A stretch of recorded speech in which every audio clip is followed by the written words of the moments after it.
الحمد لله رب العالمين الرحمن الرحيم مالك يوم الدين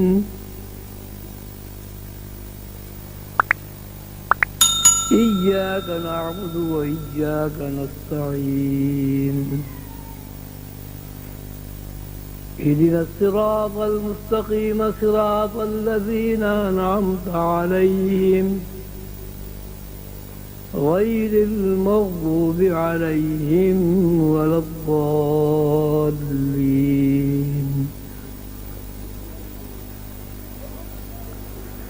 بسم الله الرحمن الرحيم. قل هو الله أحد الله الصمد لم يلد الله الصمد لم يلد ولم يولد ولم يكن له كفوا أحد.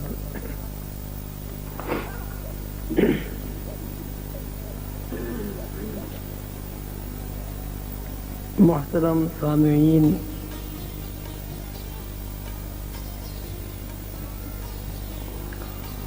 روشن نظر اور گداز دل دوستو،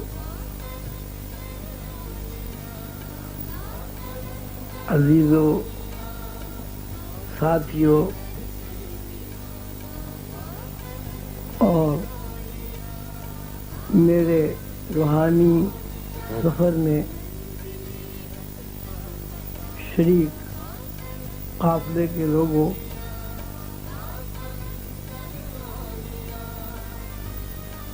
الحمدللہ ایک سال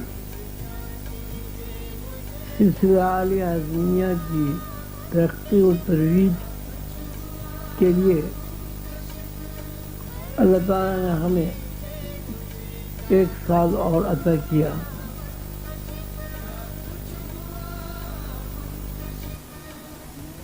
میں بھی خوش ہوں، آپ حضرات بھی اس بات سے خوش ہیں کہ ہم نے جس راستے پر قدم بڑھایا تھا، تمام تر مشکلات، پریشانیوں اور ثبوتوں کے باوجود ہمیں ہر قدم پر حضور قلندر بابا اولیاء رحمۃ اللہ علیہ کا تعاون حاصل رہا۔ سلسلے کے ذمہ داروں میں سے اور اراکین سلسلہ میں خواتین و حضرات میں سے کوئی ایک فرد ایسا نہیں ہے جو اس بات کا شاہد نہ ہو کہ سلسلہ عالیہ عظیمیہ کے کسی بھی فرد نے جب بھی کوئی اس مشن کی ترویج اور ترقی کے لیے کوئی ارادہ کیا اور ارادے کو عملی جامع پہنانے کے لیے قدم بڑھایا، اللہ تعالیٰ نے وسائل فراہم کر دیے۔ ہمیں کبھی اس بات کا شکوہ نہیں رہا کہ ہم بے سر و سامان ہیں، کبھی ہم نے اس بات کی کبھی محسوس نہیں کی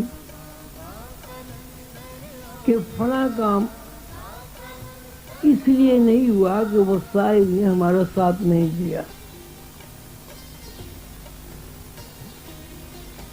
اتنے تجربات اور مشاہدات کے بعد سلسلہ عالیہ عظیمیہ کے افراد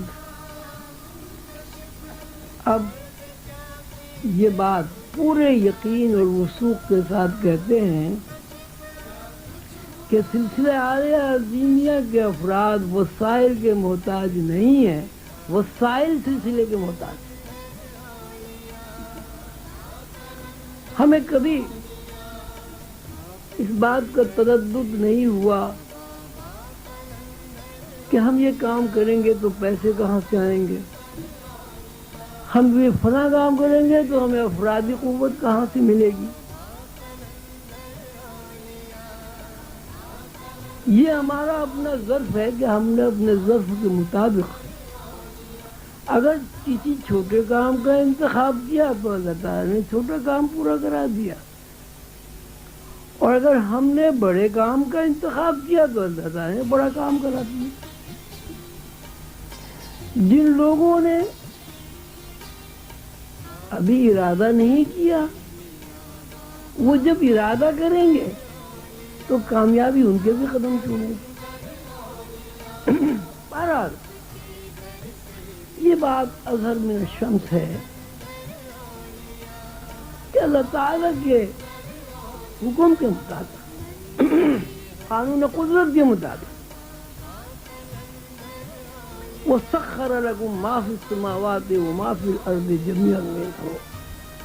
اللہ تعالیٰ فرماتے ہیں کہ ہم نے انسان کے لیے سماوات اور زمین اور اس کے اندر جو کچھ ہے سب کا سب انسان کے لیے مسخر کر دیا، انسان کے تابع کر۔ زمین آسمان، آسمان اور زمین کے اندر جو بھی کچھ ہے سب انسانوں کے لیے محکوم ہے۔ یہ اللہ تعالیٰ کا فرمان 1 ارب مسلمان پڑھتے ہیں، 1 ارب مسلمان اس کا تذکرہ بھی کرتے ہیں، لیکن 1 ارب مسلمانوں میں سلسلہ عظیمیہ کے چند افراد ایسے ہیں کہ جن کے اوپر اللہ تعالیٰ کا یہ فرمان صادق آتا ہے، اس لیے کہ سلسلہ عظیمیہ کے افراد ایسے باپ کی اولاد ہیں کہ جس باپ کے اشاروں پہ کائنات ہلتی ہے، جس باپ کے اشاروں پہ کائنات چلتی ہے، اور جس باپ کے اشاروں پر اللہ تعالیٰ بھی نظریں جمائیں گے کہ میرا بندہ کہتا کیا ہے تاکہ میں پورا کروں۔ یہ صورتحال 1-2 سال سے نہیں، 10-12 سال سے واقع ہو رہی ہے، اور کوئی ایک بندہ ایسا نہیں ہے کہ جو اس سے انکاری ہو۔ اس کی مظاہراتی شکل مرکز مراق بہار، کراچی، حیدرآباد، لاہور اور دوسری جگہ سے مراقبہ حال ہیں۔ لوگ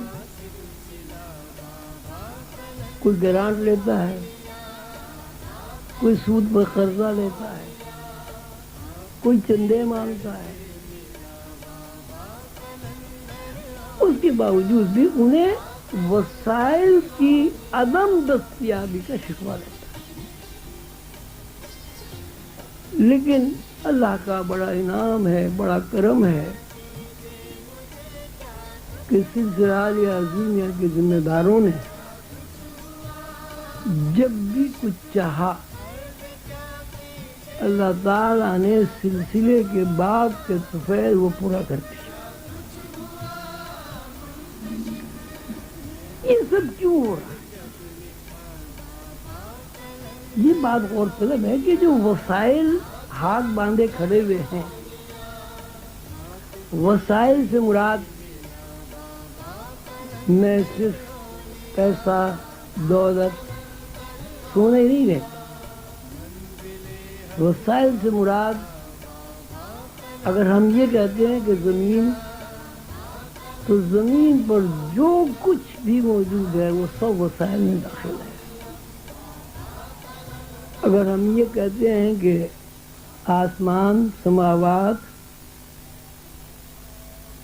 آسمان اور سماوات سے مراد یہ ہے کہ سماوات میں جو کچھ بھی موجود اس کا تعلق بھی وسائل،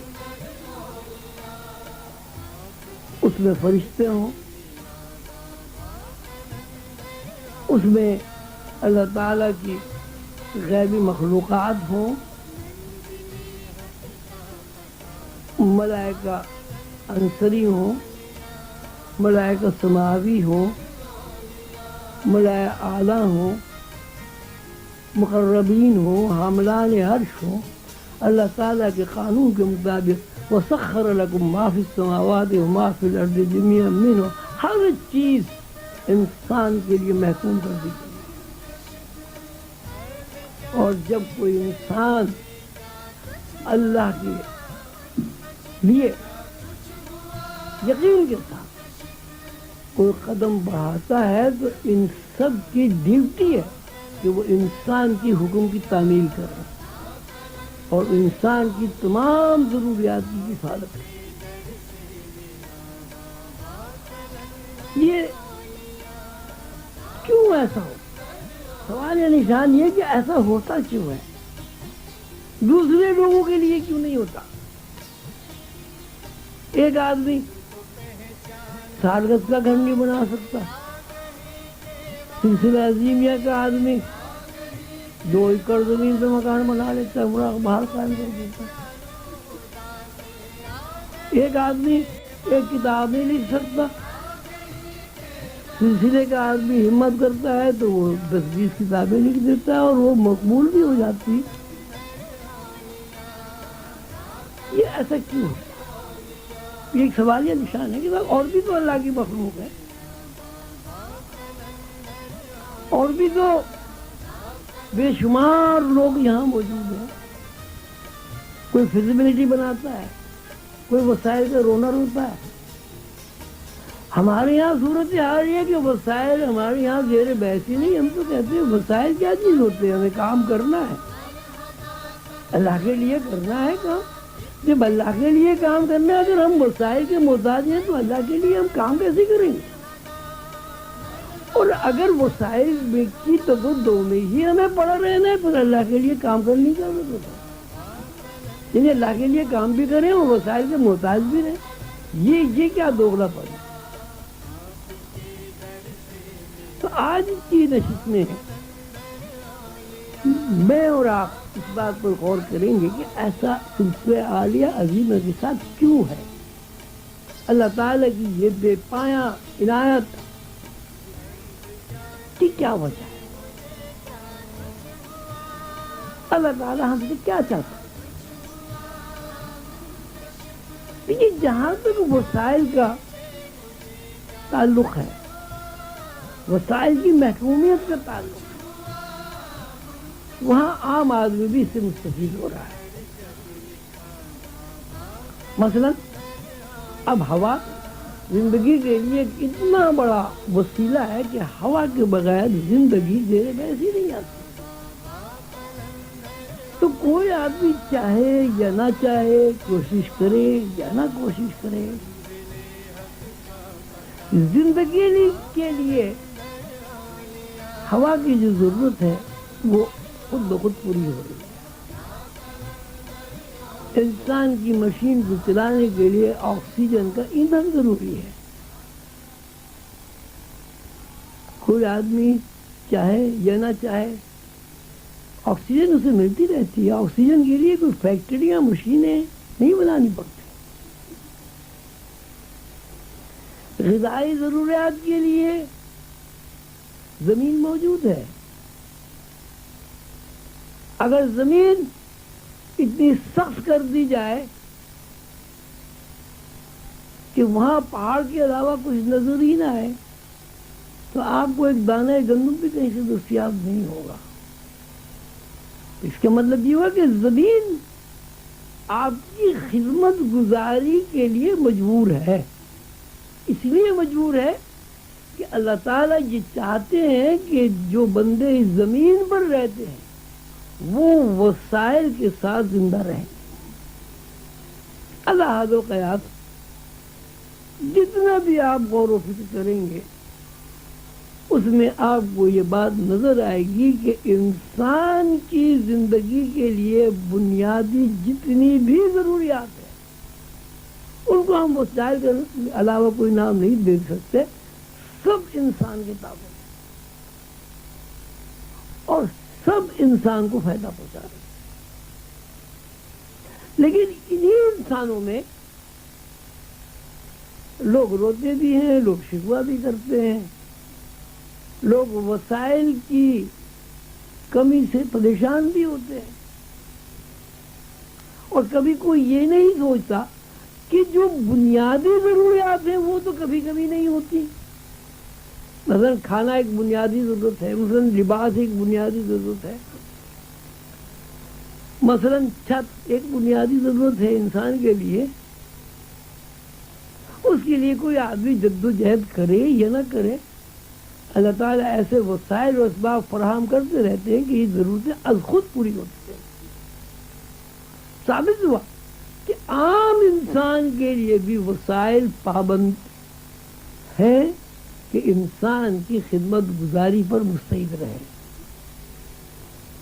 اب ان میں ایک گروہ ایسا ہے کہ اس کے باوجود کہ تجربہ یہ ہے کہ وسائل انسان کے پابند ہیں، وہ وسائل کا شکوہ بھی کرتا رہتا ہے اور وہ بھی دھوتا بھی رہتا ہے. تو اب دو صورتیں ہمارے سامنے ہیں کہ ایک انسان کی بہت بڑی تعداد وہ ہے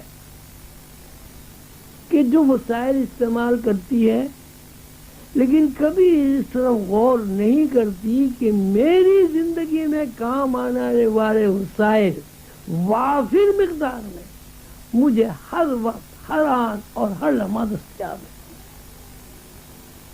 لیکن دوسرے گروہ انسانوں میں جو کہ بہت تھوڑا سا ہے، وہ غور و فکر کرتا ہے کہ اللہ تعالیٰ نے ہمیں اپنی مرضی سے پیدا کیا، جب تک ہمیں یہاں رکھنا ہے اس نے ہمیں زندہ رکھا، اور جب اس کا دل چاہا اس نے ہمیں یہاں سے بلا لیا. اس کا مطلب یہ ہوا کہ یہاں پیدا ہونا اللہ تعالیٰ کی مرضی کے تحت ہوا،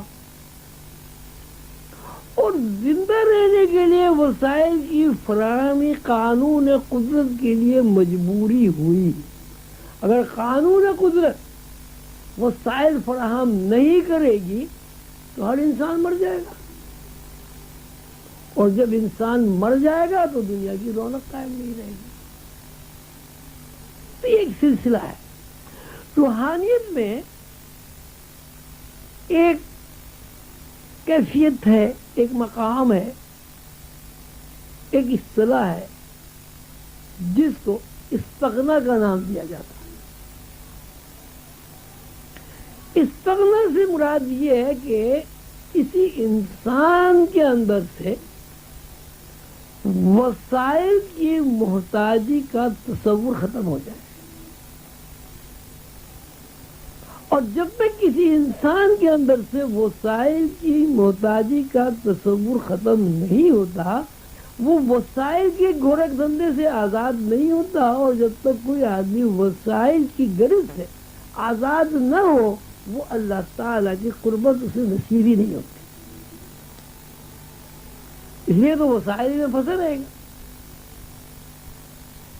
تو استغنا ایک ایسا مقام ہے کہ اس میں سالک کو اس بات کی پریکٹس کرائی جاتی کہ بار بار اس کی زندگی میں ایسے حالات و واقعات پیش آتے رہتے ہیں کہ بالآخر وہ مجبور ہو جاتا ہے اس بات پر کہ وہ یقین کرے کہ یہاں جو کچھ ہے سب اللہ ہی اللہ ہے، باقی کچھ نہیں. جب تک مشاہدات نہیں ہوں گے، جب تک تجربہ نہیں ہوگا، جب تک انسان بار بار کسی کیفیت سے نہیں گزرے گا، اس وقت تک اس کے یقین کی تکمیل نہیں ہوتی. تو سلسلے حال عظیمیہ میں وسائل کی محتاجی کا نہ ہونا، وسائل کی پابندی نہ ہونا، ہر کام کے لیے جو انسان سلسلہ عظیمیہ کا انسان اللہ کے لیے طے کر لیتا ہے اس میں کامیاب ہونا، یہ دراصل سلسلہ عالیہ عظیمیہ کے کارکنان کے لیے ایک مسلسل اور متواتر تجربہ اور مشاہدہ ہے تاکہ اس کے اندر یقین کا پیٹرن پیدا ہو۔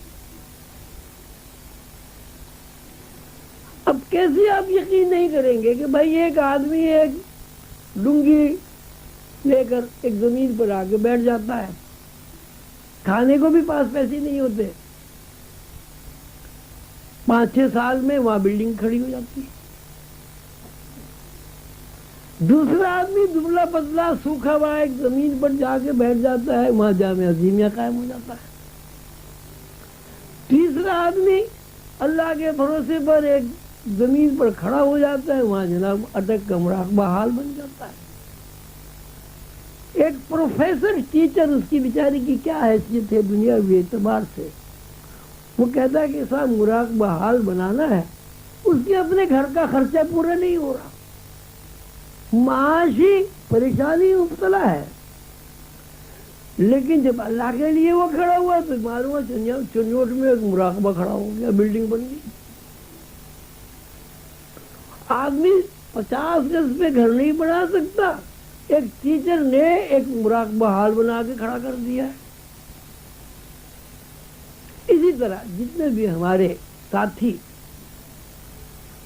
اللہ کے لیے اٹھے، جس طرح انہوں نے کوشش و جد و جہد کی، انہیں کامیابی ہوتی چلی گئی۔ اور اگر کہیں کامیابی نہیں ہوئی تو آپ یقین کریں ان کی کوشش میں نقص واقع ہے، اور ان کے اندر یقین کا پیٹرن ابھی مضبوط اور مستحکم نہیں ہوا۔ جن لوگوں کے اندر یقین کا پیٹرن مستحکم اور مضبوط ہو گیا، اللہ کے قانون کے مطابق اس مٹی کا ایک ایک ذرہ اس کے حکم کا پابند ہے۔ دولت کیا چیز ہے؟ سونا کیا چیز؟ مٹی کے ذرات کا نام ہی تو سونا ہے۔ کس کی ذرات کا نام آپ نے لوہا رکھ دیا، انہی مٹی کے ذرات کا نام آپ نے تانبا رکھ دیا، انہی مٹی کے ذرات کو آپ پیتل کہتے ہیں، وہی مٹی کے ذرات سونا ہے۔ سونے میں لوہے میں کیا فرق ہے؟ سونا بھی مٹی ہے، لوہا بھی مٹی ہے۔ بات یہ ہے کہ سونے کو ایک اہمیت دے دی گئی ہے وسائل میں، وہ اہمیت انسانوں کی دی ہوئی ہے، اللہ کی دی ہوئی کوئی اہمیت نہیں۔ اللہ کے نزدیک وہ مٹی ہے، مٹی کی ذرات ہی ہے۔ تو یہ جو وسائل کی فراوانی ہے، اس کی بنیاد یہ ہے کہ حضور قلندر بابا اولیاء رحمۃ اللہ علیہ یہ چاہتے ہیں کہ سلسلہ عالیہ عظیمیہ کے ہر فرد کو یہ تجربہ اور مشاہدہ کرا دیا جائے کہ اے عظیمی بندے، تو وسائل کا محتاج نہیں ہے، وسائل تیرے محتاج ہے۔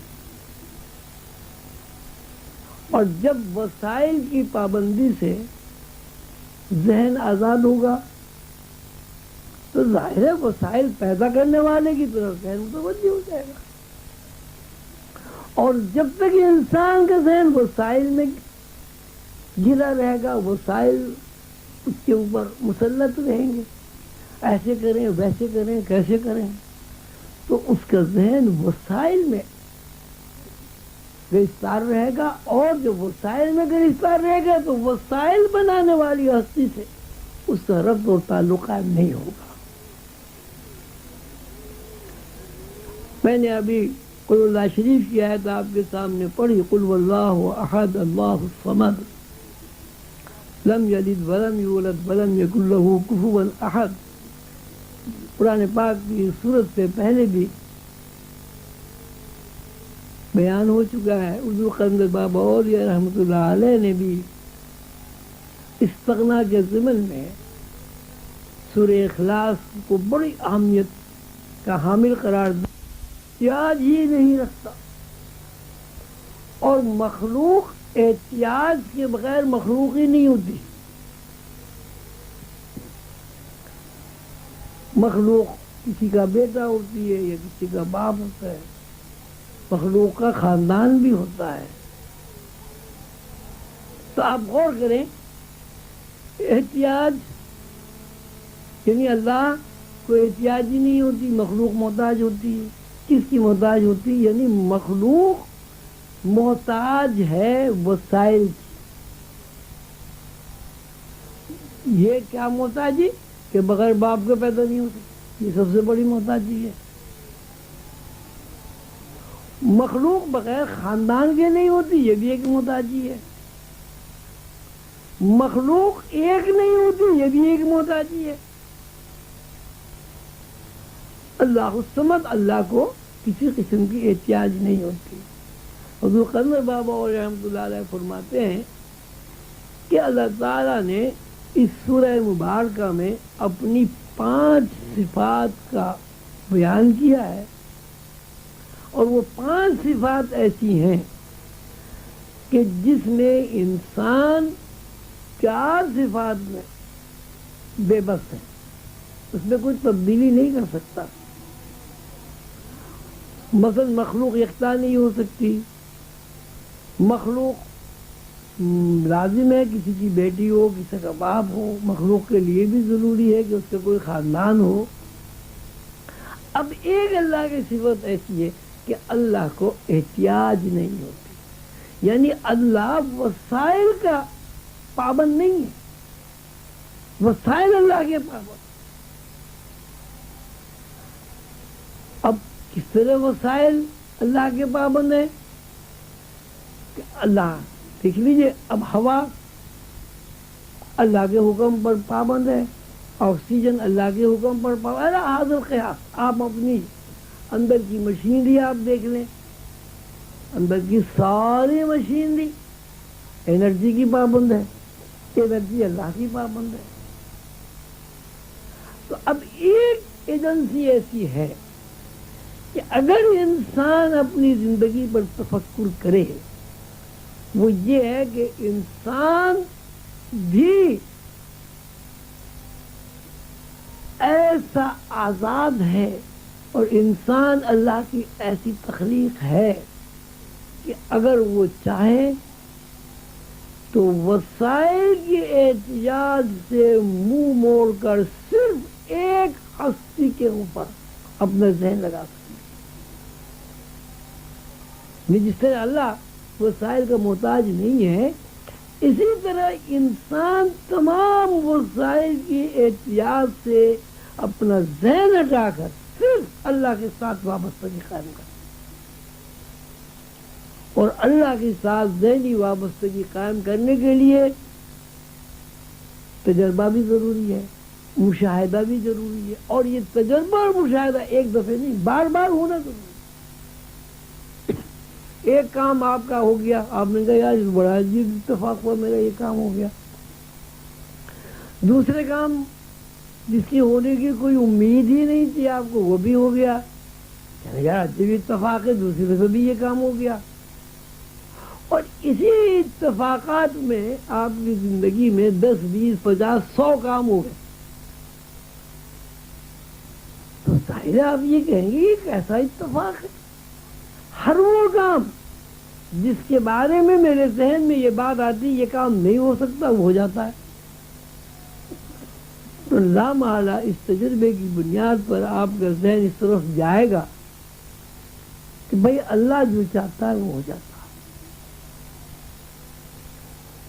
تو سلسلہ عالیہ عظیمیہ میں یہ جو کامیابیاں ہیں، دنیاوی کامیابیاں، دینی کامیابیاں، رسول اللہ صلی اللہ علیہ وسلم سے محبت، حضور قلندر بابا اولیاء رحمۃ اللہ علیہ کا ہم لوگوں کے اندر عشق، اللہ تعالیٰ سے قربت، یہ سب اس بات کی دلیل ہے کہ سلسلہ عالیہ عظیمیہ کے امام عظیمی بہن بھائیوں کے اندر استغنا پیدا کرنا چاہیے. اب جتنا تجربے سے آپ فائدہ اٹھائیں، جتنا اس تجربات اور مشاہدات کے بارے میں اپنا ذہن استعمال کریں گے، اسی مناسبت سے آپ کے اندر استغنا پیدا ہوتا چلا جائے گا. اور جب کسی انسان کے اندر استغنا پیدا ہو جاتا ہے تو اس کا ذہن وسائل سے ہٹ جاتا ہے، اور اس کی جو زندگی، صحیح زندگی، معصوم زندگی، لاشعوری زندگی، اس کے اوپر غالب آ جاتی اور شعوری زندگی مغلوب ہو جاتی ہے۔ ہر آدمی جو یہاں بیٹھا ہوا ہے، ایک چھوٹا سا بچہ تھا، اس چھوٹے سے بچے کے ذہن میں نہ وسائل ہیں، نہ کوئی اپنی ذاتی خواہش ہے، نہ کوئی چوائس ہے، نہ کوئی اس کے اندر اپنی انا ہے، نہ کوئی اس کے اندر اپنی سوچ ہے، اور تمام وسائل اس بچے کو فراہم ہے۔ آپ سب سامنے ہیں، آپ سبھی جتنے بھی لوگ ہیں سب بچپن سے نکل کے جوانی میں، جوان سے نکل کے بڑھاپے میں جا رہے ہیں۔ تو اس کی مطلب ہے کہ ہماری زندگی کی جہاں ابتدا ہوئی وہاں وسائل زیر بحث ہی نہیں آتے۔ شعور کے کسی حصے میں وسائل کی محتاجی نہیں ہے، لیکن ضروریات زندگی پوری طرح فراہم ہے۔ آپ کہتے ہیں صاحب والدین نے ضروریات زندگی فراہم کی، بہت اچھی بات ہے، والدین نے ضروریات زندگی فراہم کی۔ ہم یہ کہتے ہیں کہ والدین کے دل میں اللہ بچوں کی محبت نہ ڈالے۔ اب دیکھیں، ایک ماں ہے، اس کے 2 بچے ہیں، دوسری ماں ہے، اس کے بھی 2 بچے ہیں۔ کیا ہر ماں ہر بچے سے یکساں محبت کر سکتی ہے؟ میرا اپنا تجربہ یہ ہے کہ آپ اپنے بچے کو گود میں اگر 1 گھنٹے تک بٹھا سکتے ہیں، 1 گھنٹے تک اسے گود میں لے کر ٹہلا سکتے ہیں،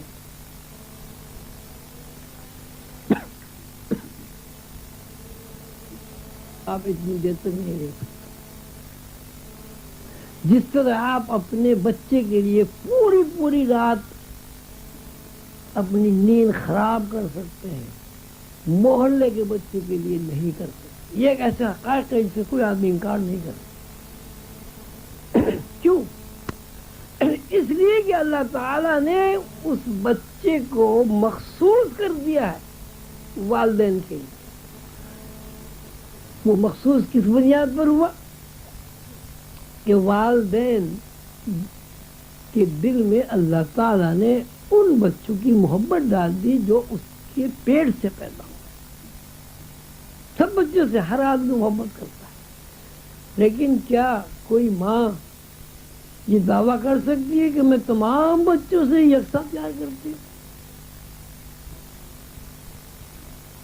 حضور قمر بابا اور رحمۃ اللہ علیہ نے مجھے ایک واقعہ سنایا کہ ایک بادشاہ لابلد تھا، اس کی اولاد نہیں ہوتی تھی، تو طے یہ ہوا کہ بھئی کوئی بچہ لے کے پال لیا جائے، پرورش کر لیا جائے۔ انتخاب ہوا ایک جمعدارنی کا کہ بھئی یہ ہر گھر میں جاتی ہے، ہر گھر میں جا سکتی ہے، اس سے کہا جائے کہ یہ خوبصورت سے خوبصورت جو بچہ ہو وہ لے کے آئے بادشاہ کے۔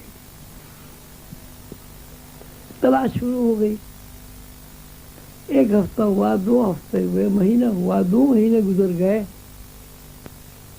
بچہ نہیں ملا۔ اس بادشاہ نے بلا کر اس سے کہا کہ اگر کل بچہ یہاں نہیں آیا تو میں تجھے سزا دوں گا۔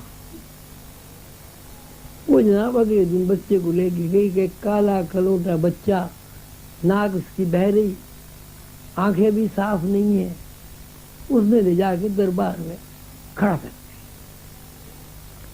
بادشاہ نے اس بچے کو دیکھا اور دیکھ کے کہنے کہ بھائی شہر میں تجھے یہی بچہ ملا؟ اس نے کہا صاحب اس سے خوبصورت مجھے کوئی بچہ نظر ہی نہیں آیا۔ تو بادشاہ نے پوچھا یہ ہے کون؟ کہنے جی میرا بیٹا ہے۔ یہ ایک بات ہے، یہ ایک ایسی حقیقت ہے کہ اگر اللہ تعالی والدین کے دل میں اولاد کی محبت نہ ڈالے تو بچے پرورش نہیں پاتے، اور ایسے ایسے بچے وہ پرورش پاتے ہیں کہ والدین کو پتہ ہی نہیں چلتا کہ وہ کب بڑے ہو گئے. وسائل کا جہاں تک تعلق ہے، بچہ وسائل کے استعمال سے، وسائل کے نام سے واقف ہی نہیں ہے.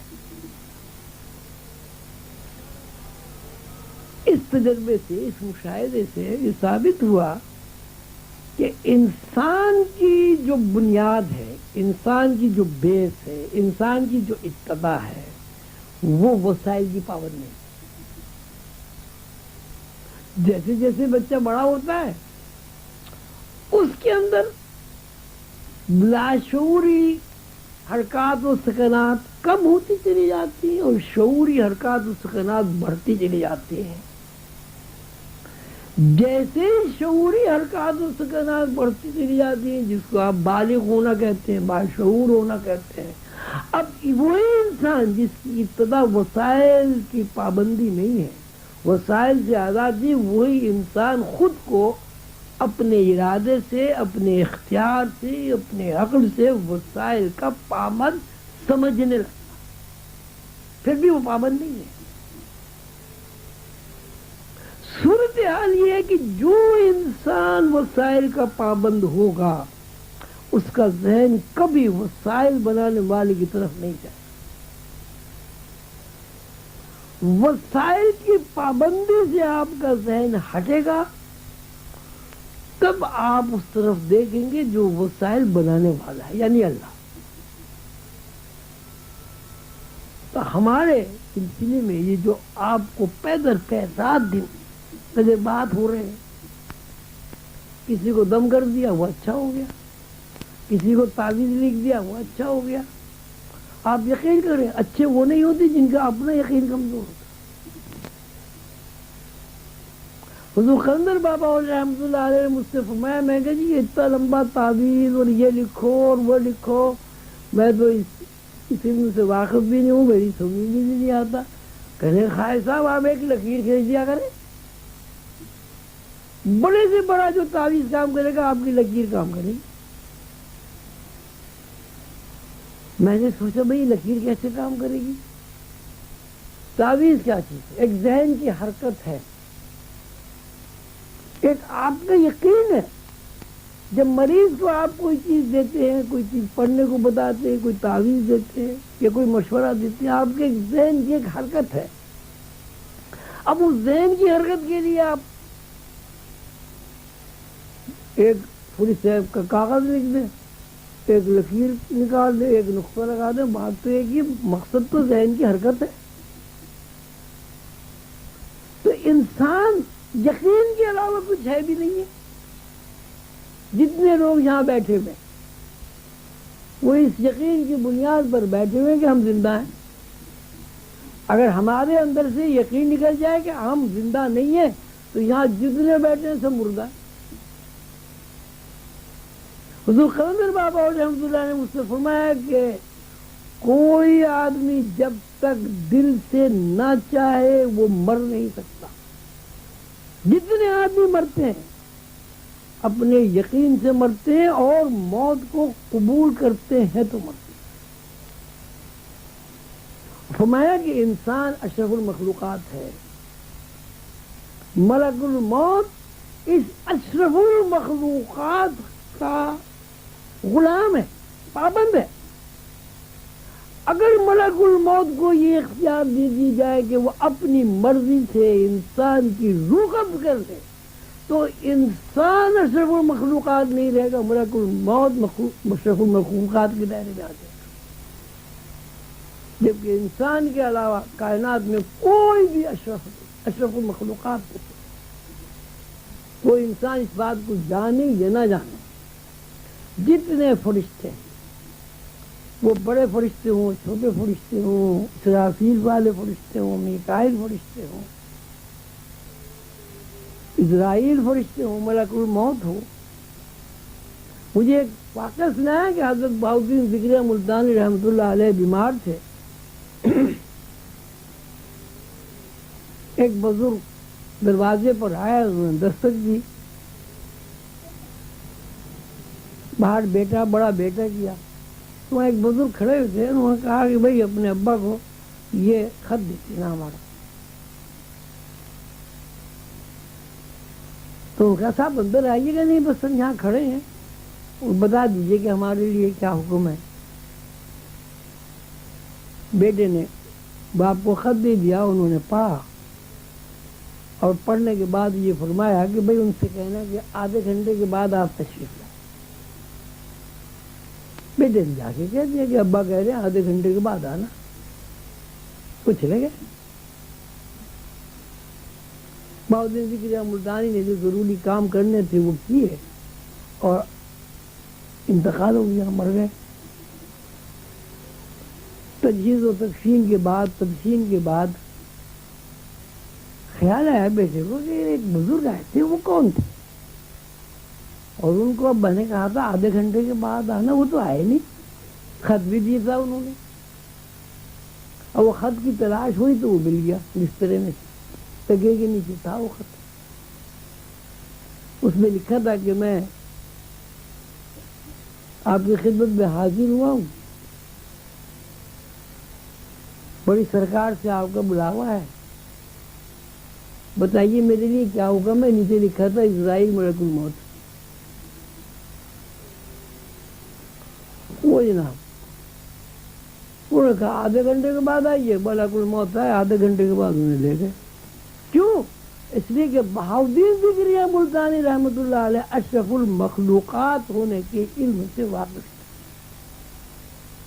لیکن انہوں نے غوث علی شاہ صاحب نے ایک واقعہ لکھا دستور غوثیہ میں کہ کلیئر شریف میں ایک صاحب تھے فقیر، ان کا نام تھا کافر شاہ. ایک دن وہ انہیں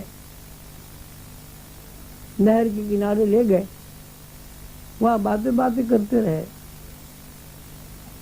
اور اس کے بعد وہ کہا کہ بھائی بات یہ کہ ہمارا تو بلاوا آ گیا ہے، ہم تو اب جا رہے ہیں اور تم کوئی پریشان نہیں ہونا. وہ جناب لیٹ گئے اور لیٹ کے بعد ان کا دیکھو بھائی اب میرے پیروں کی جان نکل گئی، اب میری ٹانگوں کی جان نکل گئی، اب میری جان سینے میں آ گئی، اب میری حلق میں آ گئی، اب میری اچھا بھائی خدا حافظ، اب مر گئے. تو یہ بڑے حیران ہے کہ یہ بھی کوئی مرنے کا طریقہ ہے. تھوڑی دیر کے بعد سورج غروب ہو گیا، شام ہو گئی. اب انہیں یہ خیال آیا کہ رات بھر جنگل میں لاش پڑی رہے گی، پتہ نہیں اس میں کوئی بھوت گھس جائے، کوئی جانور کھا جائے اس لاش کو. بیچارے بیٹھے رہے. عشاء کی نماز بھی گئی، مغرب کی نماز بھی گئی. صبح کی اذان کے وقت انہوں نے کہا کہ بھائی میں نے تیرے ساتھ کیا زیادتی کی تھی، کیا میں نے تیری ساتھ برائی کی تھی جو تو نے مجھے اتنی بری سزا دی؟ ساری رات مجھے یہاں تو نے بٹھائے رکھا، میری نماز بھی گئی، میں کہیں اٹھ کے جا بھی نہیں سکتا. ابھی وہ یہ سوچ ہی رہے تھے اور اس سے شکوہ کر رہے تھے. وہ جو کافر شاہ تھے وہ اٹھ کے بیٹھ گئے. جب وہ اٹھ کے بیٹھ گئے تو غوث علی شاہ صاحب لکھتے کہ مجھے یہ گمان گزرا کہ اس کے اندر کوئی بدروح حلول کر اور یہ کہیں میرے اوپر حملہ نہ کر دے. تو انہوں نے لاٹھی اٹھا کے کھڑے ہو گئے مارنے کے لیے کہ اگر اس نے کوئی حرکت کی اس کے سر پہ ماروں گا. تو کافر صاحب نے کہا وہ بھائی بات سن، لاٹھی واٹھی نہیں مار دینا بھائی. یہ اور گھبرائے ہوگا، بدروح کہ بھائی کوئی بدروح نہیں، بات سن. اچھا تو ذرا تھوڑی دور کھڑا ہو جائے.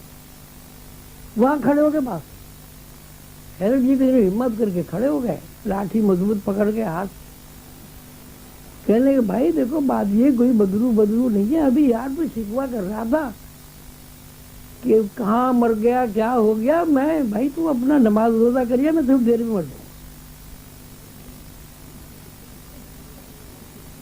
تو اسے غوث علی صاحب کو بڑی حیرت ہوئی کہ بھائی یہ کیسا مرنا ہوا. کہنے یہ بعد میں بتائیں گے، تو جو اپنا وضو کر لے، جو کچھ کرنا منہ ہاتھ دھو لے، فارغ فراغت سے ہو جا، پھر میں آ جا، پھر بات کر. یہ خیر اپنا گئے، جا کے جلدی گھبراہٹ میں وضو وغیرہ کر کے آئے، آگے پھر بیٹھ گئے. کہنے کہ بھائی یہ بتاؤ کہ تم واقعی مر گئے تھے، اور اگر مر گئے تھے تو تم زندہ کیسے ہو گئے؟ تو کہنے کہ زندہ کیسے ہو گئے؟ اب جیسے میں ابھی 12 گھنٹے پہلے مر گیا تھا، اب میں پھر مرے جاتا ہوں، پھر لیٹ گئے، اور پھر کہنے لگے بھائی اب میرے پیروں سے نکل گئی، اب ٹانگوں سے نکل گئی۔ تو انہوں نے بڑے ہاتھ جوڑ کے منت سماجت کی، اے بھائی کافر شاہ، تجھے واسطہ خدا کا یار، تو شہر میں جا کے مر، اب پھر مجھے مصیبت پڑے گی، میں تجھے کہاں سے نہلاؤں گا، کہاں سے تجھے کفن دوں گا، آخر تو میرے پیچھے کیوں پڑ گیا، میرے کون سی وقت کی دشمنی نکال رہا ہے بھائی؟ کہنے لگے بھائی حکم ہی ہے کہ یہاں مرنا ہے تو اب کیا کریں؟ اچھا، کہنے لگے بھائی یہ تو بتا کہ بھائی وہاں کیا ہوتا ہے۔ کہنے لگے بھائی وہاں کیا ہوتا ہے یہ تو بتانے کی اجازت ہے نہیں، لیکن ہماری ساتھ بہت اچھی ہے، اور یہ ہے کہ اب تو فکر کچھ نہ کر، بہرحال جگہ تو ہماری یہی متعین ہو گئی ہے، ابھی یہ بندے آئیں گے 15-20 منٹ میں، تو زیادہ دیر انتظار نہیں کرنا پڑے گا۔ ان کے پاس پھاوڑا بھی ہوگا، ان کے پاس بیلچہ بھی ہوگا، وہ اپنا قبر کھود کے دبا دیں گے۔ اور کفن وفن کا کیا ہے یار، وہ ایک چادر تو اپنی ڈال دینا، ایک ان سے لے لینا، لپیٹ لپاٹ کے قبر میں، کیا ہے چادر خام کا نیا کپڑا خراب کرنا، کیڑے ہی کھاتے، کسی وقت کی بندے کے کام آئے گا۔ خیسا وہ پھر مر گئے تھے۔ تو انہوں نے یہ پوچھا مرنے سے پہلے کہ اچھا تم یہ تو بتاؤ کہ تم کون ہو، کہاں سے آئے ہو، کون سا وطن ہے؟ وہ کہنے کہ بھائی اس کے کیا پوچھنے کی ضرورت ہے، کہاں سے آئے، کیا وطن ہے۔ لوگوں نے کچھ ایسی باتیں ہم سے دیکھی ہوں گی، ہمیں کافر شاہ کہنے شروع کر دیا، تو ہم نے اپنا نام ہی کافر شاہ رکھ لیا۔ اور یہ کہ ہم اتنا بتاتے ہیں کہ ہم ایک شہزادے تھے اور ہم نے اپنی وہ ساری سلطنت چھوڑ کے راستہ اختیار کر لیا اور یہاں سادی صاحب کے پاس آ پڑے، اور یہاں ہمیں جو کچھ اللہ نے دینا تھا سب کچھ دیا۔ اب دیکھیے یہ بھی ایک موت ہے۔ خیر وہ بندے آئے اور آگے انہوں نے جس سے انہوں نے کہا تھا ان کو نلایا دلایا اور ان کی قبر پر آ گئے۔ تو اب یہ دیکھیے، اب یہ صرف مخلوقات ہونے کی یقینی شہادت ہے کہ موت بھی اپنی اختیاری ہے، ملک الموت بھی مجبور ہے کہ پوچھ کر روح قبض کرے۔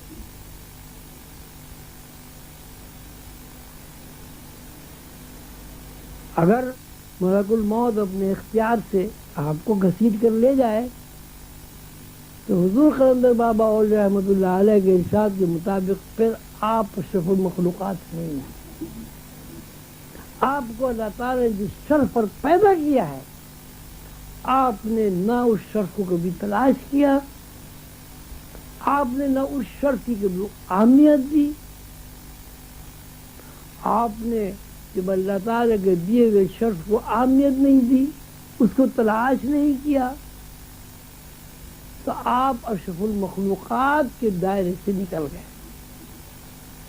لیکن پھر بھی قانون قدرت یہ کہ چونکہ اللہ تعالیٰ نے آپ کو اشرف المخلوقات بنا دیا ہے، وسائل آپ سے روگردانی نہیں کرتے۔ لاکھوں کروڑوں سال کی دنیا کی تاریخ میں ایک مثال آپ ایسی نہیں بتا سکتے کہ سورج نے کبھی آپ کو دھوپ دینے سے منع کر دیا ہو۔ تاریخ انسانی میں کوئی ایک مثال آپ ایسی نہیں بتا سکتے کہ چاند نے اپنی چاندنی بچھانے کے لیے آپ سے انحراف کیا ہو۔ تاریخ انسانی میں کوئی ایسی مثال نہیں ملتی کہ ہوا نے انکار کر دیا ہو کہ میں انسان کی ضرورت پوری نہیں کر سکتی۔ سارے وسائل آپ کے محتاج۔ اب جب آپ خود ہی وسائل کو اپنے اوپر مسلط کر لیں، خود ہی اپنی نفی کر دیں، خود ہی اپنے لاشعور کو رد کر کے شعور کو اپنے اوپر غالب کر لیں، تو یہ حرمہ نصیبی آپ نے خود اختیار کرتا ہے، اللہ تعالیٰ کی طرف سے نہیں۔ حضور قلندر بابا اولیاء رحمۃ اللہ علیہ چونکہ وسائل کے ہیڈ ہیں، صدر الصدور ہیں، نظامت کے بڑے ہیں، وہ یہ چاہتے ہیں کہ عظیمی سلسلے کا ہر فرد اس بات سے واقف ہو جائے، عظیمی سلسلے کے ہر بندے کے ذہن میں یہ بات بطور شہادت محفوظ ہو جائے کہ عظیمی بندہ کبھی وسائل کا محتاج نہیں ہوتا، اگر محتاج ہوتا ہے تو صرف اللہ کا محتاج ہوتا ہے۔ یہی ہماری پریکٹس ہے، یہی ہمارے اسباق ہیں، اور یہی ہماری زندگی کا وہ روشن رخ ہے جو آپ کو دوسری کسی جگہ نہیں ملتا۔ حضرت قلندر بابا اولیاء رحمۃ اللہ علیہ چاہتے ہیں والراسخون فی العلم یقولون آمنا بہ کل من عند ربنا، وہ چاہتے ہیں کہ عظیمی بندہ اتنا راسخ ہو علم میں کہ وہ علم اس کا مشاہدہ بن جائے، اور وہ ہر آن اور ہر لمحہ باطنی اور ظاہری آنکھوں سے یہ دیکھتا رہے کل من عند ربنا، کل من عند ربنا، کل من عند ربنا، ہر چیز اللہ کی طرف سے ہو رہی ہے، ہر چیز کا حصول، ہر چیز کا نزول، ہر چیز کا صعود اللہ کی طرف سے، اور اس کے سامنے ان للہ و انا الیہ راجعون کی عملی تفسیر آتی ہے۔ ہر چیز اللہ کی طرف سے اللہ کی طرف لوٹ رہی ہے، ہر چیز اللہ کی طرف سے اللہ کی طرف لوٹ رہی ہے۔ اس کے لیے ضروری تھا، کیونکہ روحانی علم مشاہداتی علم ہے، روحانی علم یقین ہے، مشاہدے کے بغیر یقین نہیں ہوتا۔ تو اللہ تعالیٰ کے حکم سے، اللہ تعالیٰ کی منظوری سے امام سلسلہ عظیمیہ نے اس سلسلے کی بنیاد یقین کے اوپر رکھی، علم کے اوپر۔ لوگ کہتے ہیں صاحب سلسلہ عظیمیہ میں علم بہت ہے، سلسلہ عظیمیہ میں علم اس لیے ہے، علم سارے سلسلوں میں ہے، لیکن پھر وہ جو سلسلہ عظیمیہ کا جو رخ ہمارے سامنے علمی آتا ہے وہ اس لیے آتا ہے کہ سلسلہ عظیمیہ کا جو امام ہے اس کی حیثیت اللہ کے علم کے علاوہ اور اللہ کی صفت علیم کے علاوہ کچھ ہے ہی نہیں۔ اب گھر میں اگر گانا بجانا ہوتا ہے تو بچے گویے بن جاتے ہیں، گھر میں شاعری ہوتی ہے تو بچے شاعر بن جاتے ہیں، گھر میں ناچ گانا ہوتا ہے تو بچے ناچ گانا سیکھ لیتے ہیں، گھر میں نعت خوانی ہوتی ہے تو بچے نعتیں پڑھتے ہیں، گھر میں قرآن خوانی ہوتی ہے تو بچے قرآن خوانی کرتے ہیں، گھر میں ماں باپ نمازی ہوتے ہیں تو بچے نماز کی نقل کرتے ہیں، اور گھر میں علیم اور علم اگر ہو تو سارے بچے علیم اور علم ہو جائیں۔ تو سلسلہ عظیمیہ کی بنیادی ضرورت یہ ہے کہ آپ علم سیکھیں۔ علم کون سا ہے؟ مشاہدات، میں ظاہری علم نہیں، زبانی جمع خرچ والا نہیں ہے۔ یعنی جب آپ یہ کہیں کہ اللہ ہے تو آپ کو اللہ نظر آنا چاہیے، جب آپ یہ کہیں کہ اشہد ان محمدًا عبدہ ورسولہ تو شہادت اس وقت معتبر ہے جب آپ اس کو دیکھ لیں، بغیر دیکھی تو شہادت بھی نہیں ہے بھائی۔ اب اشہد ان محمدًا عبدہ ورسولہ آپ کہتے رہے آنکھ نے آپ کے نہیں دیکھا، معتبر نہیں ہے شہادت۔ حضور قلندر بابا کہتے ہیں کہ جب اللہ نے انسان کو یہ نظر عطا کی ہے کہ جب وہ کلمہ شہادت پڑھتا ہے اس کے اندر کی آنکھ کھل جاتی، وہ رسول اللہ صلی اللہ علیہ وسلم پہ دیدار کرتا ہے، تو کیوں نہ اپنے اندر وہ صفت پیدا کرے کہ جب وہ اشہد ان محمدًا عبدہ ورسولہ کہے تو سیدنا حضور صلی اللہ علیہ وسلم کا چہرہ مبارک اس کے سامنے ہو، وہ دیکھے کہ یہ حضور ہے، یہ اللہ کے رسول۔ اور جب تک کسی انسان کے اندر یہ کیفیت پیدا نہیں ہوتی تو اس کی شہادت معتبر نہیں۔ ابھی یہ کوئی پروگرام ماشاءاللہ بچوں نے بہت اچھا کیا، مجھے پسند آیا، اس میں علم الیقین، عین الیقین، حق الیقین آپ سن چکے ہیں۔ علم الیقین کی بنیاد پر کوئی آدمی مسلمان تو ہو سکتا ہے، لیکن جب تک حق الیقین اس کے اندر نہیں ہوگا وہ مومن نہیں ہو سکتا، ایمان اس کے اندر داخل ہی نہیں ہوتا۔ دل میں ایمان داخل اس وقت ہوتا ہے جب آپ کے اندر مشاہداتی نظر کام کرے گی۔ اگر آپ کے اندر مشاہداتی نظر کام نہیں کرے گی تو آپ ٹھیک ہے، آپ کو علم الیقین ہے، خود اللہ تعالیٰ نے فرمایا قولوا اسلمنا ولما يدخل الایمان فی قلوبکم، یہ لوگ کہتے ہیں کہ ہم مسلمان ہیں لیکن ابھی ان کے دلوں میں ایمان داخل نہیں ہوا۔ ایمان یعنی یقین داخل نہیں ہوا، یقین یعنی مشاہداتی نظر جو ہم نے اپنی رحمت خاص سے ان کو عطا کر دیے ہیں وہ ان کو حاصل۔ کیا کوئی مسلمان اس بات سے انکار کر سکتا ہے کہ اس نے اللہ کو نہیں دیکھا؟ آپ ذرا پیچھے چلے جائیے عالم ارواح کی طرف، اللہ تعالیٰ نے کن کہا، کائنات بن گئی، کائنات کو کچھ پتہ نہیں وہ کیا ہے، کون ہے، کہاں سے آئی، کس نے بنایا، کیا مقصد ہے، یعنی کائنات بن گئی لیکن ابھی اس کے اندر حواس پیدا نہیں ہوئی، ابھی اس کو نظر نہیں ملی، ابھی اس کے اندر سماعت بھی منتقل نہیں ہوئی، ابھی اس کے اندر ادراک بھی نہیں آیا، ابھی اس کے اندر احساس بھی پیدا نہیں ہوا کہ اب میں ہوں، میں کیا ہوں، یہ بھی نہیں ہوا۔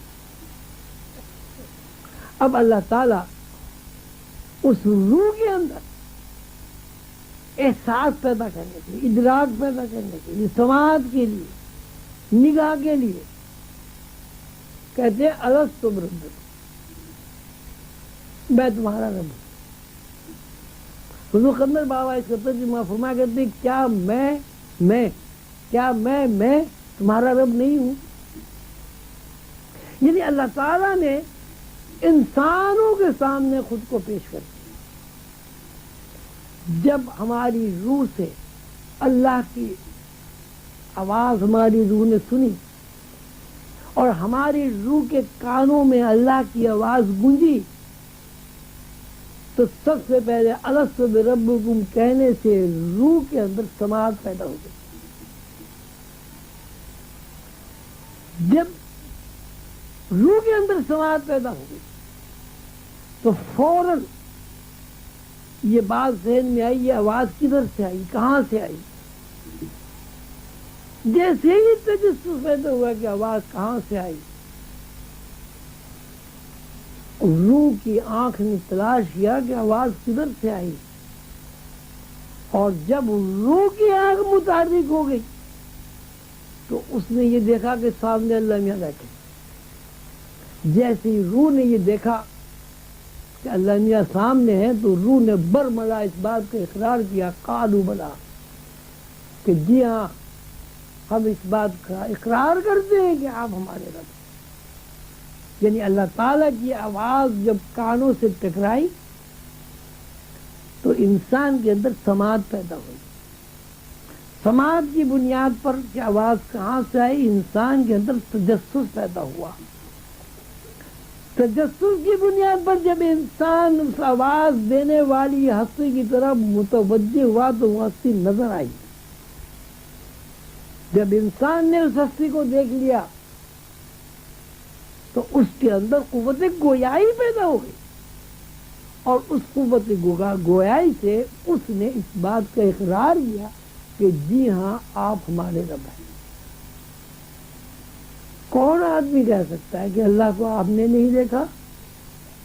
اور اگر دیکھنے کی چیز یہ آنکھ ہے جس کا آپ ظاہری آنکھ دیکھتے ہیں، یہ تو آدمی مر جاتا ہے کچھ نہیں دیکھ سکتا، بچہ پیدا ہوتا ہے کچھ نہیں دیکھتا، اس کی نظر آہستہ آہستہ ٹھیکتی ہے۔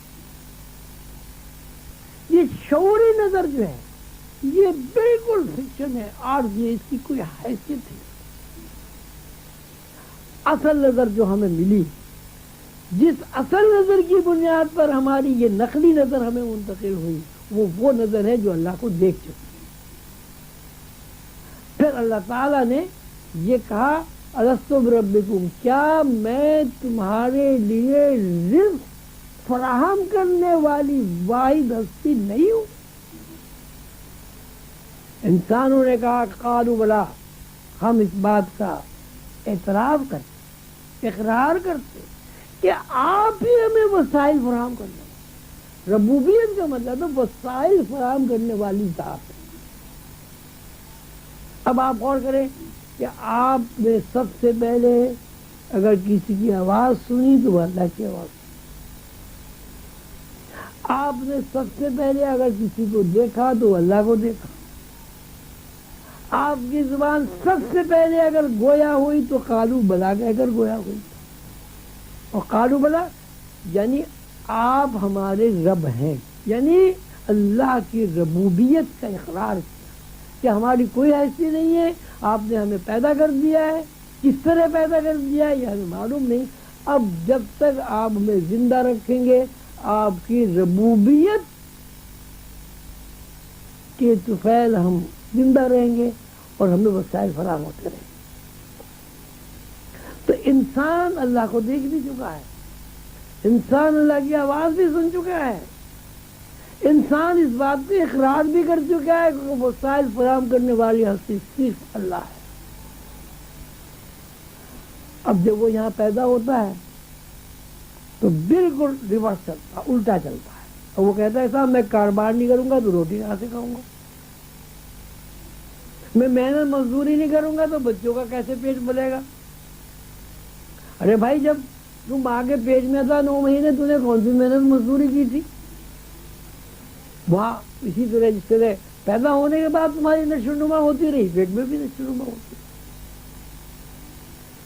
تو روحانیت میں استغنا کو بڑی اہمیت ہے، اور استغنا کی تکمیل اس وقت تک نہیں ہوتی جب تک بار بار اس کی تکرار نہ ہو، اور بار بار استغنا کی جو صورتحال ہے وہ مشاہداتی طرزوں میں آپ کے سامنے نہ آئے۔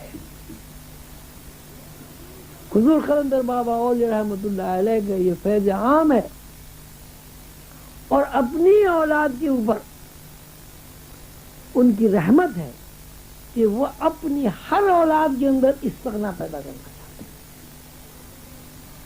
اور استغنا پیدا کرنا صرف لفظی اس میں بات سے نہیں بلکہ عزیزی بہن بھائیوں کو تجربات سے گزارنا چاہتے ہیں، 1 دفعہ 2 دفعہ 10 دفعہ 20 دفعہ 100 دفعہ، کتنی مرتبہ آپ کسی بات کو اتفاق کہتے ہیں۔ تو ہمیں اللہ تعالیٰ نے جو وسائل فراہم کیے ہیں یہ بھی وسائل ہیں۔ اب دیکھیے یہاں جنگل میں ہم لوگ بیٹھے ہوئے ہیں، رات کے 2 بجنے والے ہوں گے، یہ بھی وسائل ہی ہیں، اور آپ سب لوگ میرے لیے وسائل ہی تو بنے۔ اگر آپ یہاں نہ بیٹھتے تو میں بیوقوف تھوڑی نا یہاں بیٹھ کے تقریر کرتا، درختوں کو سناتا، یہاں تو درخت بھی نہیں ہے۔ تو آج کی نشست میں باتیں تو بہت زیادہ ہیں، میرے خیال اب کافی وقت گزر گیا ہے۔ میں آپ سے یہ عرض کرنا چاہتا ہوں کہ انسان کے اندر اگر مشاہداتی نظر نہیں ہے تو وہ ہرگز اشرف المخلوقات ہے۔ انسان کے اندر اگر یقین کا پیٹرن نہیں ہے وہ ہرگز مومن نہیں، مسلمان ہو سکتا ہے مومن نہیں، اللہ کے قانون کے مطابق۔ اور جب یقین کا ہی پیٹرن نہیں ہے تو انسان اشرف المخلوقات بھی نہیں۔ اشرف المخلوقات اس کو کہتے ہیں کہ جس کے اندر وہ سماعت گونجتی رہے، جس سماعت کی بنیاد پر انسان نے سب سے پہلے اللہ کو دیکھا تھا۔ اشرف المخلوقات وہ انسان ہے کہ جس طرح اس نے عالم ارواح کو میں اللہ کو دیکھا تھا، عالم جسمانی نظام میں بھی اللہ کو دیکھے۔ اللہ نے خود فرماتے ہیں جہاں تم 1 ہو میں 2 ہوں، جہاں تم 2 ہو وہاں میں تیسرا ہوں۔ کیا آپ کو نظر آتا ہے جب میں ایک بیٹھا ہوں تو جب اللہ کہہ رہا ہے میں 2 ہوں تو نعوذ باللہ اللہ تعالیٰ کوئی غلط بیان نہیں کر رہے؟ جب اللہ نے کہہ دی جہاں تم ایک ہو میں دوسروں، تو اللہ موجود ہے، لیکن اللہ اس آنکھ سے نظر آئے گا جس آنکھ سے آپ اللہ کو دیکھ چکے ہیں، گوشت پوش کی آنکھ سے نظر نہیں آئے گا۔ اللہ تعالیٰ فرماتے ہیں میں تمہاری رگ جان سے زیادہ قریب ہوں۔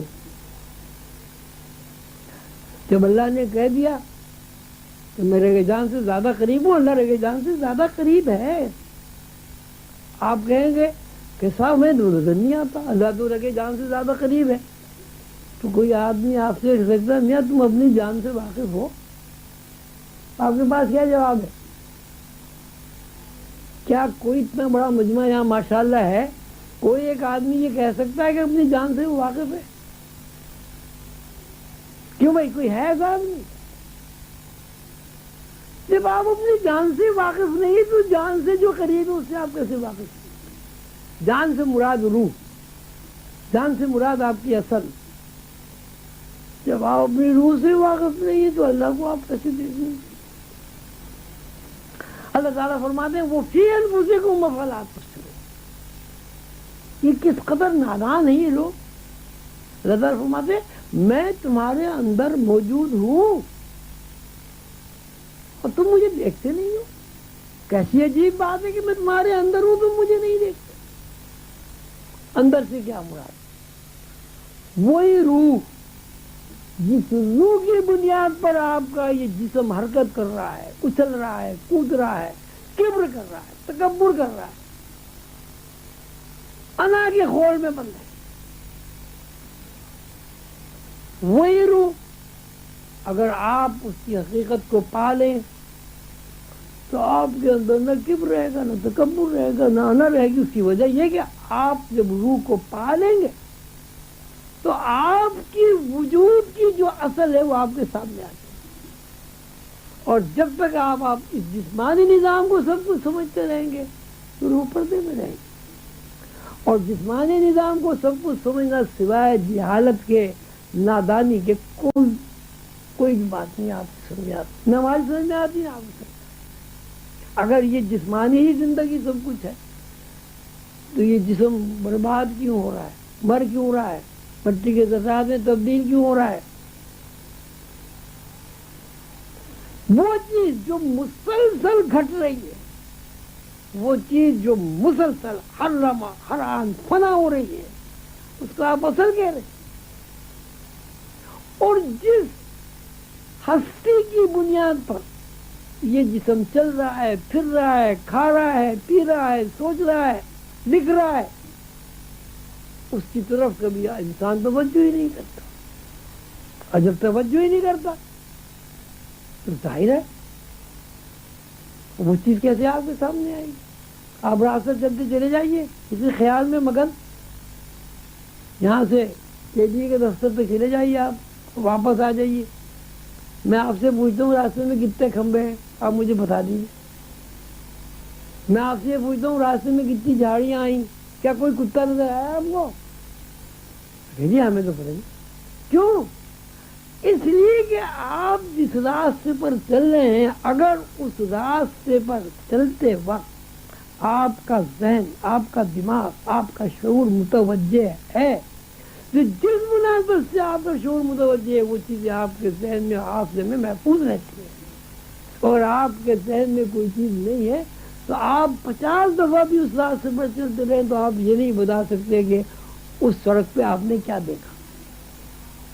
یہ آپ کی مادی زندگی کی مثال میں آپ کو دوں۔ جب مادی زندگی میں بغیر متوجہ ہوئے بغیر کوئی چیز آپ کو یاد نہیں رہتی، کوئی چیز آپ بیان نہیں کر سکتے، کوئی چیز آپ کے حواس میں داخل نہیں ہوتی، تو روح کی طرف متوجہ ہوئے بغیر روح کی تحریکات آپ کے سامنے کس طرح آئیں گی؟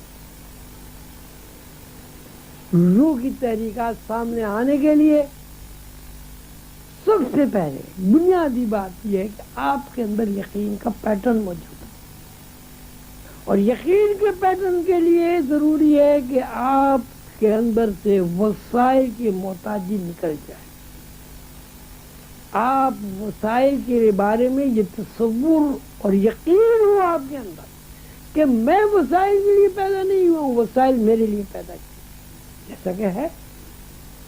اگر آپ وسائل کے لیے پیدا کیے جاتے تو آپ کا پیدا ہونے کے بعد دنیا بنتی، لیکن جب ہم پیدا ہوتے ہیں تو دنیا پہلے سے موجود ہوتی۔ نہ صرف یہ کہ جب ہم پیدا ہوتے ہیں دنیا موجود ہوتی، بلکہ جب ہم مرتے ہیں تب بھی دنیا موجود ہے۔ تو اللہ تعالیٰ نے یہ جو سارا نظام بنایا ہے، اس نظام کی ساخت اس قسم کی ہے کہ اس میں جو چیز جس طرف متوجہ ہو جائے یا جس چیز کو جس طرف متوجہ کر دیا جائے اس کی اہمیت ہے، اور اگر متوجہ نہ ہوا جائے تو اس کی کوئی اہمیت نہیں۔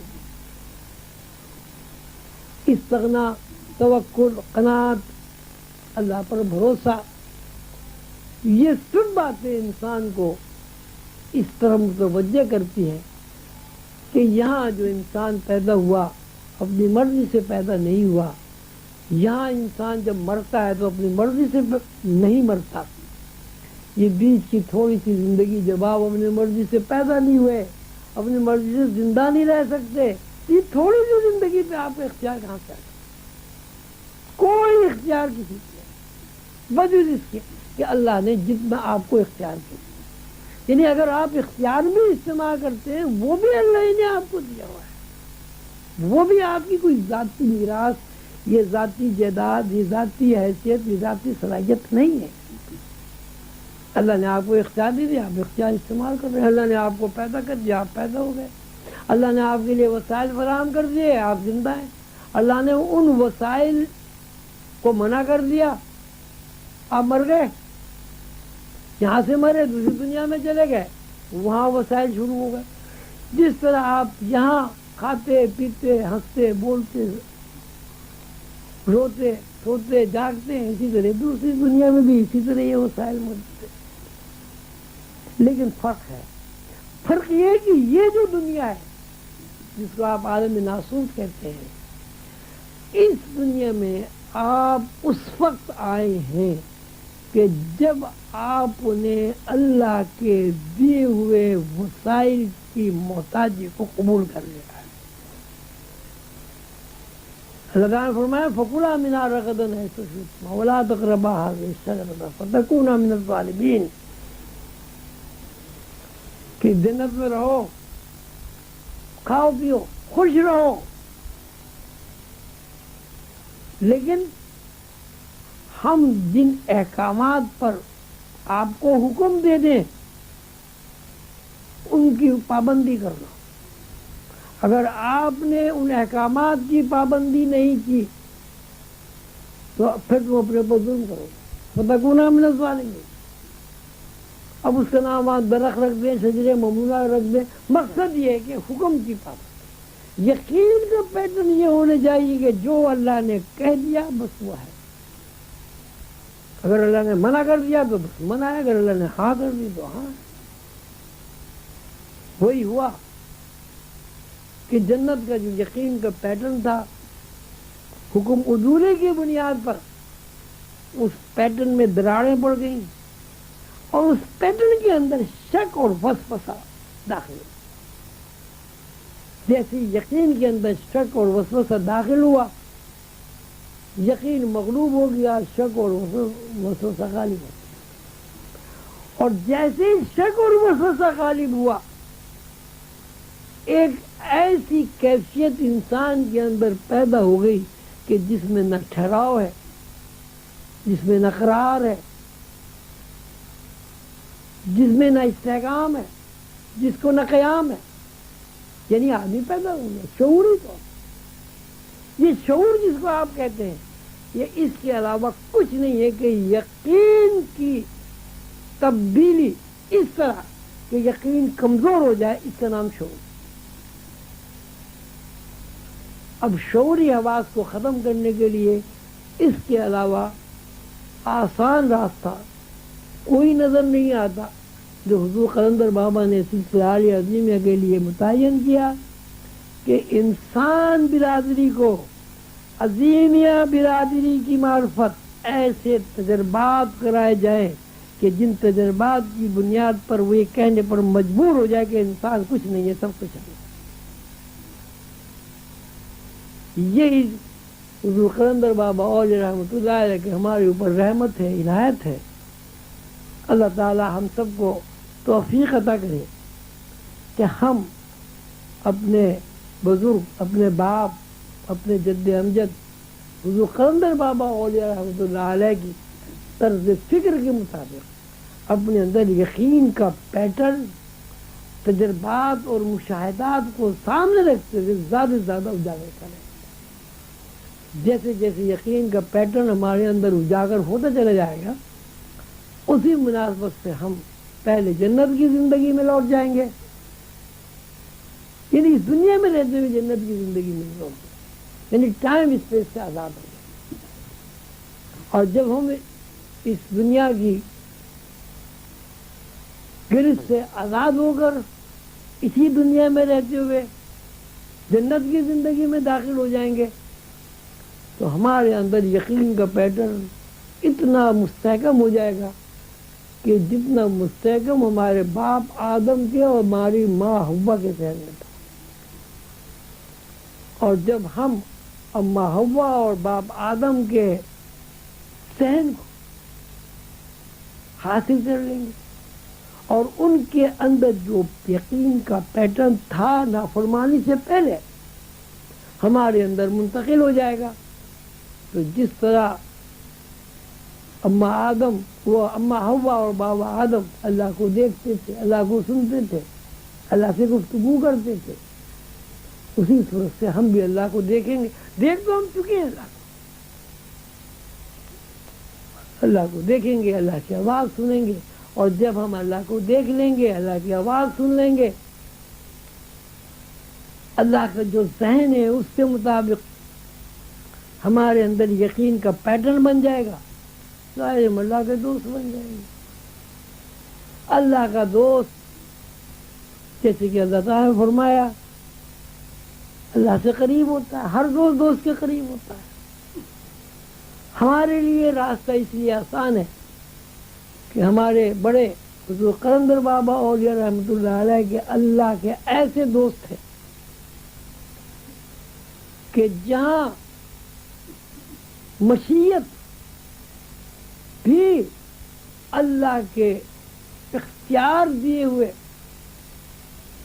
حالات کے تحت حضور قلندر بابا اولیاء کے تحت ہو جاتی ہے۔ یہ میں نہیں کہہ رہا ہوں کہ حضور قلندر بابا اللہ بن گئے، خدا بن گئے، لیکن حضور قلندر بابا اولیاء رحمۃ اللہ کو اللہ تعالیٰ نے وہ اختیارات عطا کر دیے ہیں جن اختیار کے تحت کائنات بنتی ہے، بگڑتی ہے، کائنات حرکت کرتی ہے اور کائنات میں زندگی کی لہریں دوڑتی ہیں۔ اب یہ ہمارا کام ہے کہ ہم اپنے باپ کے ورثے کو کتنا قبول کرتے ہیں اور کتنا رد کرتے ہیں۔ آپ حضرات بہت دور دراز سے تشریف لائے اور اس مرتبہ یہ بہت ہی خوشائند بات ہے، ماشاءاللہ عظیم سلسلے کے افراد جہاں جہاں بھی تھے سب ہی تشریف لے آئے۔ اب اس کی دو صورتیں ہیں، ایک تو یہ ہے کہ اللہ تعالیٰ نے میری خوشی پوری کی، میرا دل چاہتا ہے کہ آپ سب لوگوں کو میں دیکھوں، آپ مجھے دیکھیں، میں آپ کے قریب آؤں، آپ میرے قریب آئیں، تو یہ عرس کا ایک ایسا موقع ہے۔ یہ بھی حضور قلندر بابا اولیاء رحمۃ اللہ علیہ کے طفیل ہم سب کو نصیب ہوتا ہے کہ سب بہن بھائی ایک جگہ جمع ہو جاتے ہیں، بہن بھائیوں کی طرح رہتے ہیں، بہن بھائیوں کی طرح کھانا ساتھ کھاتے ہیں، اور ساتھ ساتھ ہمیں حضور قلندر بابا اولیاء رحمۃ اللہ علیہ کی علوم سے مستفید ہونے کی سعادت نصیب ہوتی ہے۔ میں آپ سب حضرات کا انتہائی شکر گزار ہوں کہ آپ نے میری خوشی کے لیے اسباب اور وسائل فراہم کیے۔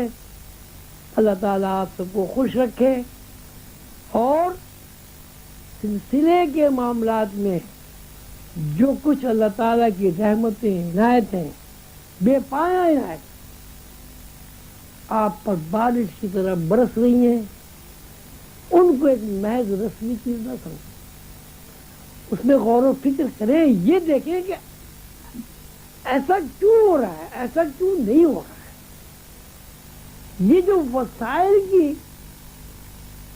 پابندی نہیں ہے، اور جو کچھ ہم اللہ کے لیے، اللہ کے رسول کے لیے، اللہ کے محبوب بندے، اللہ کے محبوب دوست حضور قلند بابا اولیاء کے لیے جب کچھ کرنا چاہتے ہیں تو ہمیں اس طرح اللہ تعالیٰ کی رحمت اور عنایت نصیب ہو جاتی ہے کہ ہمیں یہ پتہ ہی نہیں چلتا کہ ہمارا کام کس طرح ہو جاتا ہے۔ تو اس میں ان فی ذالک لآیات لأولی الالباب، اللہ کی نشانیوں میں جو لوگ غور و فکر کرتے ہیں، ان نشانیوں میں انہیں اللہ نظر آتا ہے، اور وہ غور و فکر کے نتیجے میں اللہ تعالیٰ سے قریب ہو جاتے ہیں۔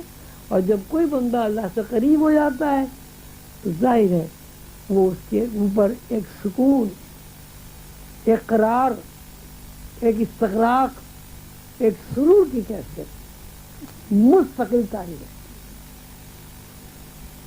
ابھی یہاں کل پتہ نہیں کیا ہوا، میں نے کس سے کہا صبح کچھ اللہ کی محبت راسخ ہو، اللہ کے رسول صلی اللہ علیہ وسلم کی محبت راسخ ہو، سیدنا حضور صلی اللہ علیہ وسلم کے طفیل، سیدنا حضور صلی اللہ علیہ وسلم کے لخت جگر، حضور قلندر بابا اولیاء رحمۃ اللہ علیہ کے طفیل ہمیں ہمیشہ خوشیاں نصیب ہوں، اور آلام اور پریشانیوں سے، بیماریوں سے، دکھوں سے اللہ تعالی ہمیں حفاظت فرمائے ہماری، اور ہمیں محفوظ رکھے۔ آپ سب حضرات تشریف لائے، بڑی رونق ہوئی، بہت خوشی ہوئی۔ ہر آدمی باپ بھی ہوتا ہے، ہر آدمی ماں بھی ہوتی ہے، تو جس طرح اپنے بچوں کو دیکھ کر کوئی ماں خوش ہوتی ہے، جس طرح اپنے بچوں کو ایک ساتھ بیٹھا دیکھ کر سلوک کے ساتھ رہتے ہوئے ایک باپ خوش ہوتا ہے، آپ یقین کریں میں بھی ایک باپ کی طرح آپ سب یہاں لوگوں کی موجودگی سے بے انتہا خوش ہوا۔ اللہ تعالیٰ کا بے انتہا شکر گزار ہوں کہ اللہ تعالیٰ نے میری زندگی میں میری اولاد کو یہ سعادت نصیب کی کہ وہ اپنے باپ کا دیدار کرنے آئے، اور یہاں انہوں نے اخوت کا، محبت کا، بھائی چارے کا، ادب و احترام کا، ایثار کا، خلوص کا مظاہرہ کیا۔ کسی باپ کی اس سے بڑی خوش نصیبی کیا ہو سکتی کہ اس کی اولاد آپس میں محبت کرے، اس کی اولاد آپس میں خلوص کے ساتھ رہیں، اور کسی باپ کی اس سے بڑی کیا خوش نصیبی ہو سکتی ہے کہ اس کی اولاد خوشحال ہو، اللہ تعالیٰ کی طرف سے وسائل فراہم ہو، اللہ تعالیٰ مزید آپ کو استحکام عطا فرمائے، اللہ تعالیٰ آپ کو شعوری غلبے سے نکال کر لاشعوری دائرے میں منتقل کریں، اس طرح کہ آپ کا شعور اور لاشعور برابر ہو۔ آپ جس طرح سوتے ہوئے خواب میں اڑتے ہیں فضاؤں میں، جس طرح آپ خواب کی حالت میں آسمانی دنیاؤں میں پرواز کرتے ہیں، مراقبے کی حالت میں آپ روشنیوں کا، نور کا، تجلیات کا اپنی اپنی حیثیت کے مطابق دیدار کرتے ہیں۔ میری دعا ہے، میرا دل چاہتا ہے کہ آپ بغیر مراقبے کے، بغیر خواب کے، بیداری کی حالت میں بھی یہ سب کچھ دیکھیں، محسوس کریں، خوش رہیں، اور اللہ تعالیٰ کی یہ قربت کا جو تصور ہے اس کو ساری دنیا میں عام کریں۔ ہم بحیثیت مسلمان کے حضور پاک صلی اللہ علیہ وسلم کی امت ہیں، یہ ہمارے لیے سعادت ہے، لیکن بحیثیت انسان ہمارے اوپر یہ فرض ہے کہ ہم پوری نوع انسانی تک اللہ کا پیغام پہنچاتے ہیں۔ انبیاء علیہ السلام کی طرز فکر ہے کہ انبیاء علیہ السلام کسی ایک گروہ کے لیے مخصوص نہیں ہوتے، انبیاء علیہ السلام پوری نوع انسانی کا جوہر ہوتے ہیں۔ انبیاء علیہ السلام کی تعلیمات پوری نوع انسانی کے لیے ہوتی ہیں۔ کوئی نبی کسی گروہ کا نبی نہیں ہوتا، کوئی نبی کسی قبیلے کا نبی نہیں ہوتا، کوئی نبی کسی ایک مخصوص قوم کا نہیں ہوتا، نبی پوری نوع انسانی کے لیے، ہدایت کے لیے اس زمین پر اللہ تعالیٰ دیتا ہے۔ نبی پوری نوع انسانی کے لیے نجات دہندہ ہوتا ہے۔ ہمارے حضور قلندر بابا اولیاء رحمۃ اللہ علیہ سیدنا حضور صلی اللہ علیہ وسلم کا نگیٹو ہے، تمثل ہے، ان کا دوسرا رخ ہے۔ سیدنا حضور صلی اللہ علیہ وسلم کا وہ دوسرا رخ ہے تو سیدنا حضور صلی اللہ علیہ وسلم کی پوری طرز سے حضور قلندر بابا اولیاء رحمۃ اللہ علیہ کو منتقل ہوئی ہے۔ حضور قلندر بابا اولیاء رحمۃ اللہ علیہ کو انبیاء علیہ السلام کی جو طرز فکر منتقل ہوئی ہے، چونکہ قلندر بابا اولیاء رحمۃ اللہ علیہ ہمارے باپ ہیں، لہذا انبیاء کی طرز فکر عظیمی بھائیوں کا ورثہ قرار ہے۔ نہ سعید ہے وہ اولاد جو آپ اپنے باپ کے ورثے کو قبول نہ کرے، بدبخت ہے وہ اولاد جس کے گھر میں خزانے بڑے ہوں باہر بھیک مانگتے تھے۔ ہمیں اللہ تعالیٰ نے بہت بڑا اعزاز عطا کیا ہے۔ اللہ تعالیٰ نے ہماری روحوں کو سعید قرار دے کر قلندر بابا اور رحمت اللہ علیہ کے حضور جھکا دیا۔ ہم وہ لوگ ہیں کہ جن کے اوپر ایک ابدال کا ہاتھ ہے۔ میں نے کتابوں میں پڑھا ہے کہ فلاں بزرگ اتنے بڑے بزرگ تھے کہ انہوں نے اپنی زندگی میں ایک ابدال کو دیکھا، زیارت کی، اور فلاں بزرگ تو بہت ہی بڑے اللہ والے تھے، بہت ہی بڑے بزرگ تھے کہ انہوں نے اپنی زندگی میں ایک ابدال سے مسافر کیا۔ یعنی مقامات کا تعین ہوتا ہے اس بات پر کسی آدمی نے ایک ابدال کو دیکھ لیا۔ روحانی مدارج میں ترقی ہوتی ہے اس بنیاد پر کہ کسی اللہ والے نے کسی ابدال سے مسافہ کر لیا۔ ہم تو بھائی ابدال کی اولاد ہیں،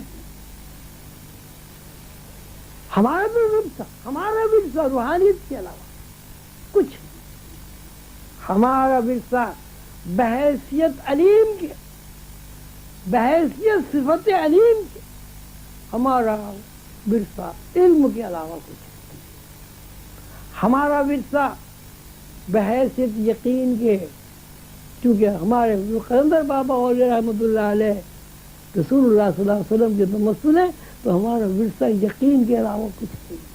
اگر ہمارے اندر شکوک و شبہات آئے، اگر ہم وسوسوں میں مبتلا ہیں، تو اس کا مطلب یہ ہوا کہ ہم اپنے باپ کے ورثے سے دور ہیں۔ اپنے باپ کے ورثے کو جو اولادیں حاصل نہیں کرتی وہ اولادیں ناخلف ہوتی۔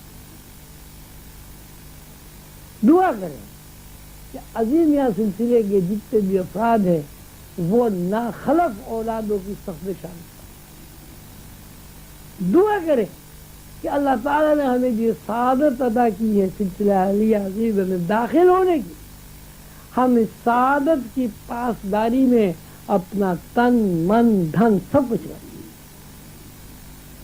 اور ہمارے اندر ایسی صفات پیدا ہو جائے جو صفات اللہ چاہتا ہے اور جو صفات اللہ تعالیٰ نے ہمارے حضور قلندر بابا اولیاء رحمۃ اللہ علیہ کو منتقل کی۔